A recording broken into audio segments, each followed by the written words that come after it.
क्या फॉर्मूला है इस? अच्छा, समय के हिसाब से बदलता भी होगा, जब मार्केट ऊपर नीचे होता होगा उस हिसाब से वो फॉर्मूला बदलता भी एक होगा। छोटी सी बात है, मेरे पास अगर 100 रुपए है तो इस समय कितने रुपए लगाऊं मार्केट में? 5 रुपए।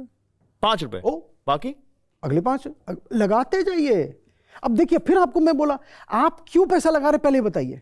आपने पैसे को स्पेकुलेशन के लिए डाला कि इन्वेस्टमेंट के लिए डाला? देखिए, एक थोड़ा समझिए, थोड़ा सा इसको हम थोड़ा सा और ब्रॉडर पिक्चर पे ले आते हैं। मुझे ये बताइए, मेरे पास 1 लाख रुपया है, जस्ट कि हम 1 करोड़ पे फिर कैलकुलेशन में दिक्कत है, ये लाख रुपया है। गौरव जी मुझे बताइए कहां कहां पैसा लगा सकते हैं? मैं बता सकता हूं। आप एक घर खरीद सकते हैं, एक बंगला खरीद सकते हैं, 4-5 दुकानें खरीद सकते हैं 1 लाख रुपए में। हाँ कि ना? खरीद सकते हैं क्या? कहां बताइए?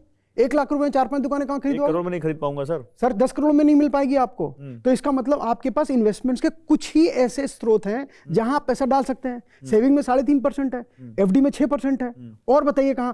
बहुत बढ़ गए तो 8%, 9% पे चले जाएंगे, इससे ज्यादा तो नहीं है। डेट फंड में भी जाएंगे, उसके ऊपर 30% आप टैक्स दोगे जो आप ब्याज कमाओगे। तो यार बचा तो हमारे पास कुछ यही है कि स्टॉक मार्केट में पैसा लगाया जाए। नहीं तो फिर स्टॉक मार्केट में कहां लगाएं, ये भी तो सवाल है। किस स्टॉक में लगाएं? मैं तो एक फॉर्मूला बताता हूं, आप इस फॉर्मूले को याद करिए, कभी नुकसान नहीं होगा। सोते सोते अगर आपकी वाइफ आपको उठा के बोले कि गौरव तुमने ये पैसा क्यों लगाया, और 4-5 लाइनें आप उस कंपनी के बारे में बिना सोचे समझे बोल दीजिए, आपका इन्वेस्टमेंट कभी खराब नहीं जाएगा।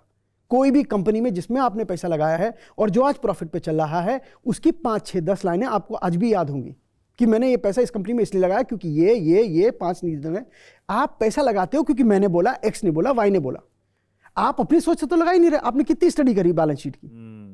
अच्छा, आज मैं 2 सेकंड लगेंगे, मैं बोलूंगा 40 करोड़ की इक्विटी एमआरएफ की है, 40 लाख रुपए का उसका इक्विटी है, 12,000 करोड़ का रिजर्व एंड सरप्लस है। इसका अगर आपको बैलेंस शीट याद है एमआरएफ की, तो इसका मतलब कम से कम ये कंफर्म हो गया कि एमआरएफ खराब कंपनी नहीं है, क्योंकि आपको फिगर्स तक याद है।